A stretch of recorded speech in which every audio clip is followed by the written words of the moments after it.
before I start my presentation, I would like to thank the RGC to provide us the funding to carry out the research work to be presented shortly.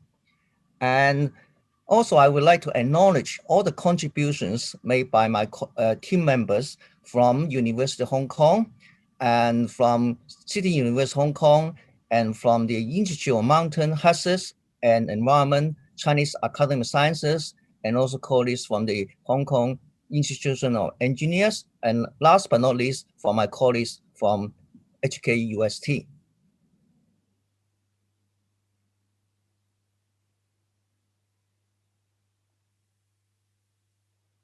Right, and here's an outline of my presentation. First of all, I would like to give you a bit of background to introduce our project briefly. Then I shall report to you our major accomplishments and also key deliverables. Then I shall tell you how we disseminate our research outputs and how we reach out the general public and how our students have been trained. Then I shall move on to report to you some of the awards we received and also try to make concluding remarks and also legacy from this project. What is a debris flow? And perhaps many of you may not be familiar with it. So let me show you a quick video.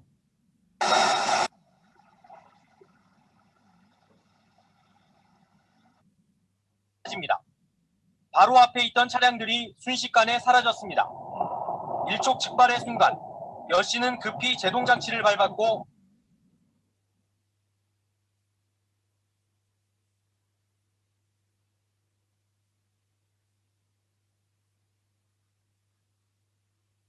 I hope now you will appreciate more about the problem we are trying to tackle. And here are a number of pictures showing some recent fatalities and also damages caused by debris flows in Hong Kong. And the most notorious episode, perhaps the one occurred at Lantau Island in June 2008. And over 2,000 debris flows took place during the day due to a rainstorm with a 500-year return period. Now, I would like to invite you to think about or imagine what will happen if the same rainstorm occur at the densely populated Hong Kong Island. Our Hong Kong Geotechnical Engineering Office of our Hong Kong government has done the prediction for you. Here's a plot of density of landslides versus normalized rainfall intensity. And the first data point I show you actually was the intensive rainfall hit the Hong Kong Island in 1966. And during the rainstorm caused 64 fatalities. Now, if one impose the 2008 rainstorm on Hong Kong Island, here's the prediction. And the number of the density increased 20 times. If we continue to think about climate change and superimpose the rainstorm caused by the Typhoon Morocco in Taiwan, here's a red dot shows to you the number of casualties. So the number of predicted density, the landslides will increase 30 times compared with the 2008 rainstorms. So you can see a trajectory moving upwards. This is what we're facing. In Hong Kong, it's very common to use a sort of a single rigid concrete barrier to protect the general public. However, the design of the barrier is essentially empirically based and so may not be reliable. And also no design guidelines yet is available for the design of multiple barriers. And also the current using concrete retaining wall or barrier is not environmentally friendly and also is expensive. So our project missions are: one, to advance our scientific knowledge and understanding of debris flow dynamics and the interaction between debris flows and multiple flexible barriers. And our second mission is to reduce environmental impacts and costs of mitigation measures against debris flows for the safe and sustainable development of Hong Kong. So let me report to you our major accomplishment through the last almost 5 years. Firstly, we developed one of the, I would say, state-of-art testing facility, enable us to advance scientific knowledge and provide reliable test data to calibrate our new theory and also new design guideline. And let me show you a video. What's about this Flume? The state-of-the-art 28-meter-long Flume is one of the largest facilities of its kind in the world for studying landslide and debris flow problems. This facility was spearheaded by the Hong Kong University of Science and Technology and supported by the Research Grants Council of Hong Kong. The channel is 28 meters in total length, 2 meters in width, and 1 meter in depth. The Flume can model a maximum volume of 10 cubic meters of debris flow. This unique facility was purposefully developed for studying the scale-dependent interaction between debris flow and multiple flexible barriers. For this project, a new instrumentation cell has been developed to measure the normal and shear stresses and changes in pore pressure. This instrumentation cell is installed at regular intervals along the base of the channel. In addition, unique instrumentation such as unmanned aerial vehicles are used to carry out 3D reconstruction of each test, and smart soil particles are used to investigate the mesoscopic dynamics within the flow. Hong Kong is a very hilly city, resulted in about 300 landslides every year. And given the climate change, and people expect more bigger unexpected landslide will occur. Conventionally, people use a barrier to stop debris coming down and to hit the urban area. But the current design guideline is essentially for single barrier only. And this project is designed to verify our newly developed design guideline for multiple barriers. In addition, you can see those is a transparent window with the multiple cameras, and also we can have a UAV to capture the flow dynamics. Each test starts by transferring a pre-mixed debris flow mixture down a chute into the storage tank. The UAVs are flown into position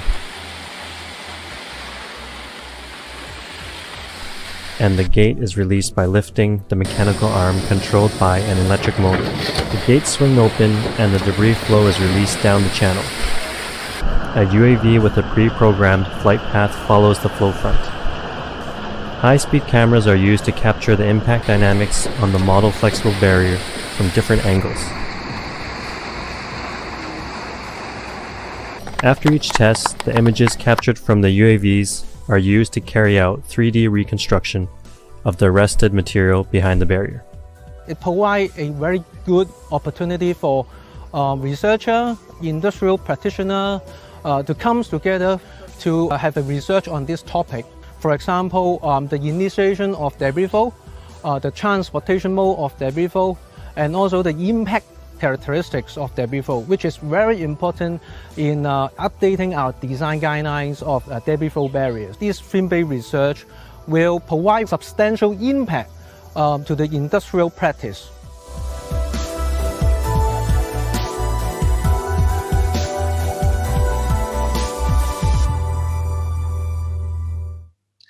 So now let me report to you another new development from this project, which is the dual bilinear brick elements.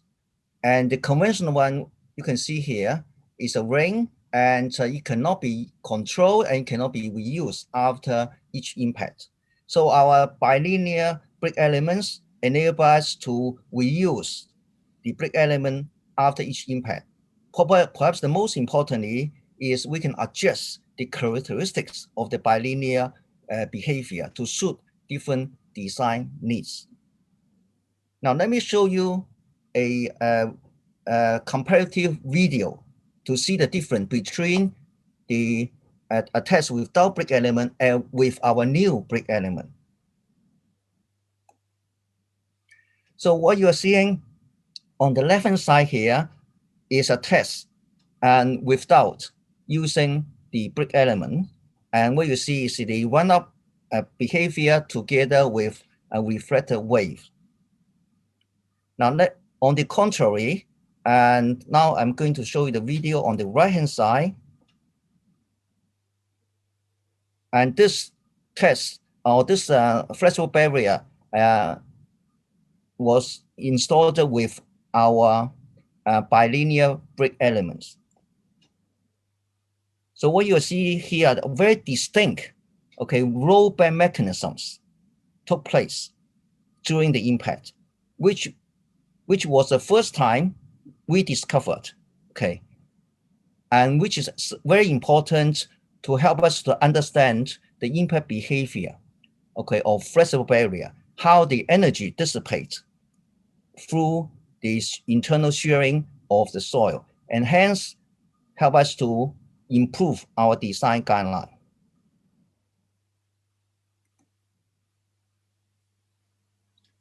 Okay, and then let me move on to another our innovative and outcomes. And this is a unique apparatus, first of its kind in the world, to investigate, understand, and debris flow behavior at grain scale for theoretical modeling purposes. And our project team member developed this and to help us the grain contact behavior. And from this machine, then we can get the output in terms of friction, in terms of stiffness, and in terms of contact behavior. And the input from this machine can help us to actually provide the input for our newly developed modeling tool, which I'm going to present shortly. Now, to help you to see a little bit more, then let me show you two videos and actually the test result from this machine.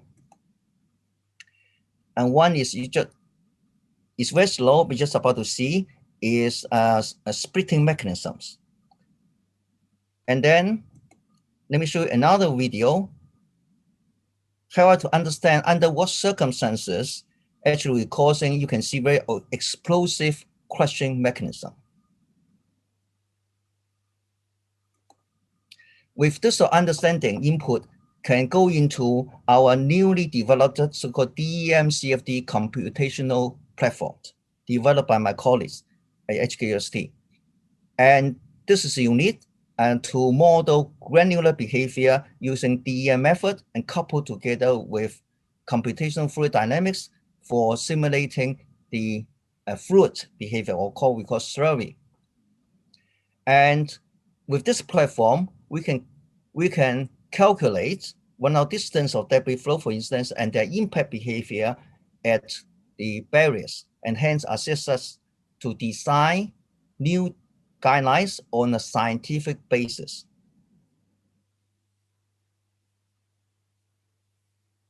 And actually, this platform was used to calibrate Yuntong road debris flow, and let's see some of the results. And after calibration, then various parameter studies were carried out to investigate different types of debris flows and to understand the differences in frontal velocity, one-out distance, and amount of entrainment. And all those new knowledge acquired certainly provide us the theoretical basis for development of new design guidelines. Moreover, and the platform was also used to study the impact of flexible barriers. Now, together with experimental results from the 28-meter long flume and also the theoretical prediction from the computational platform I just report here, the new design guidelines have been developed. So let me move on to key deliverables. And one can imagine design guidelines. Actually, our research work has been translated to two design guidelines, actually published by the Geotechnical Engineering Office of the Civil Engineering and Development Department of the Hong Kong HSAR government. And the first one is the technical design guideline for updating the criteria for rigid barrier and design. The second one is design for flexible barrier from an energy perspective.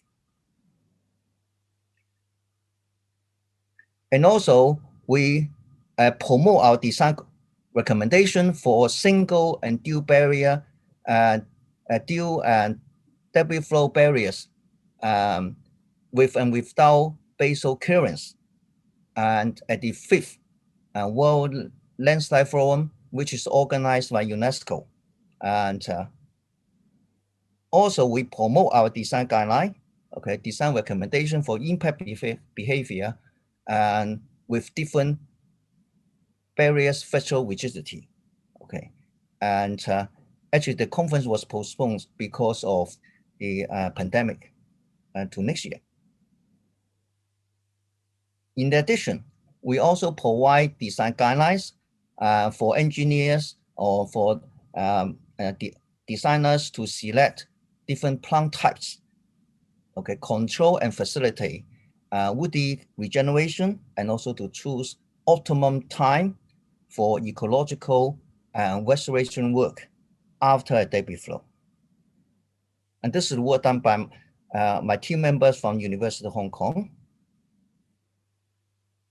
Also, we developed a new flexible barrier equipped with the novel dual bilinear brick elements, which I showed you earlier. And the importance of this new barrier types actually have a number of advantages. For example, you provide higher strength and lighter, which is very important. And when a construction of barrier on the hillside, okay, you can imagine the lighter, the better. And also it has higher fire resistance and resistant, and also higher resistance to corrosion. And perhaps very important factor too, actually you can reduce the cost by about 50% per meter square. Let me move on to our dissemination of research output. And our project team so far have delivered over 75 keynotes and invited talks around the world. And here just one of the example actually, and I myself gave at the 16th Asian Region Conference, and this conference attracted more than 1,000 delegates from over 40 countries. And as you can see, the topic I present is a fundamental framework to design multiple rigid barriers for resistant debris flows. And not just in Asia, we move across to Brazil, okay. And actually, we deliver keynotes there and in other related disciplines, rock mechanics and rock engineering, and also engineering geology. And also another keynote was given and in Pakistan along the, perhaps all of you know that Pakistan is one of the countries along the Belt and Road country. And this is we intended to promote our design guidelines along the Belt and Road countries. And we also reach out the general public by producing newsletters. And also we collaborate with the Hong Kong Jockey Club Disaster Prevention and also Response Institute, and to disseminate our findings to the community and the general public. We also participate in public exhibitions to disseminate our research outputs. And by the way, the exhibition was opened by the Chief Executive, Mrs. Carrie Lam. Students and research staff trained, and up to today, we have trained over 100 PhDs and MPhil students, and over 20 research assistant professor, RAP so-called, and also postdocs over the 5 years.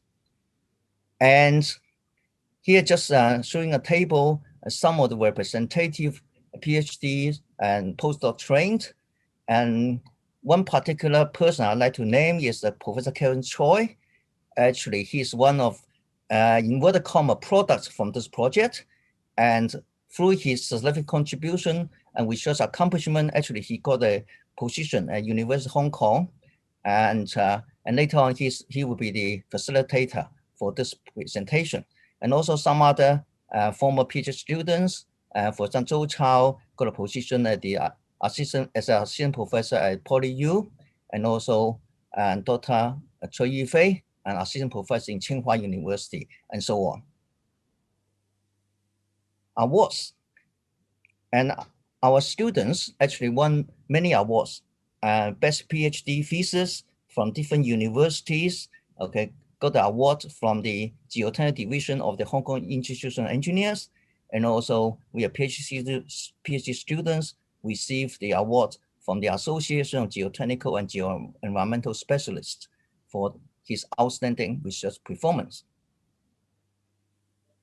Best Paper Award and received 2018 from the Hong Kong Institute of Engineers. And internationally, and my colleagues also received Best Paper Awards from 2 journals, Computers and Geotechnics, and also Granular Matters.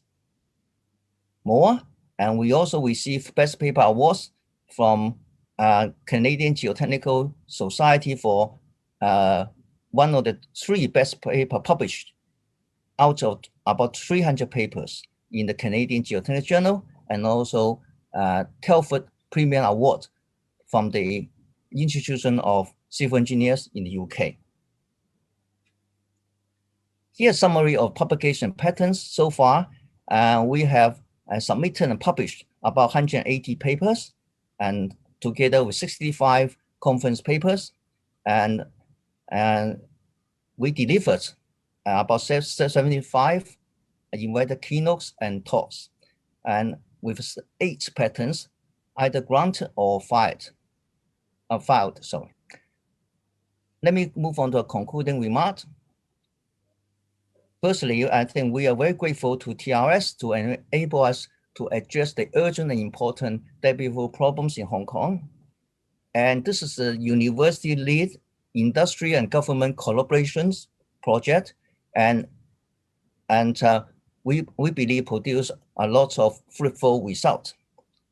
And the development of new design guidelines enhance the long-term sustainability, safety, and economic growth of Hong Kong.